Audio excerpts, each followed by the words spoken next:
In today's video, I'm going to teach you how to zoom out a picture in Canva.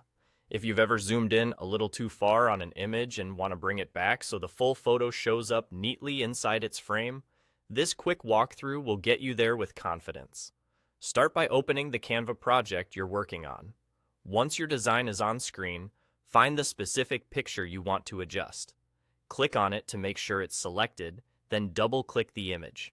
This opens Canva's cropping mode, which is where you control how much of the picture is visible inside its frame. You'll notice that the photo may look larger than the frame that contains it. This is why parts of the image are cut off. Think of the frame as the boundary, and the picture as what's sitting behind that boundary. To zoom out, you'll simply scale the image down inside that boundary. Move your cursor to one of the image's corner handles, then click and drag inward toward the center. As you drag, the photo will get smaller relative to the frame, revealing more of the image. Using a corner keeps everything proportional, so the picture doesn't look stretched or squashed. Go slowly and watch the edges as you work. You'll see more of the photo appear, and the goal is to bring the entire subject back into view without leaving any blank gaps around the edges of the frame. If you've zoomed in quite a lot before, you may need to drag a bit more to fully reveal the parts that were hidden. Small, steady movements are best. Release briefly, check the fit, and then continue if you need a little more room.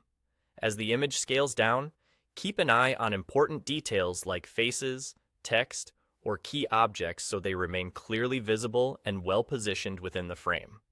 When the picture fills the frame nicely and nothing important is cropped out, you're done.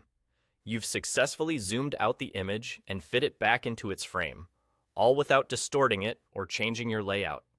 This simple adjustment is perfect for refining a design, fixing an accidental overzoom, or making sure your entire photo is visible in a collage or template. And that's it. With a quick double click to enter cropping mode and a gentle drag from a corner handle, your photo is neatly zoomed out and ready to go.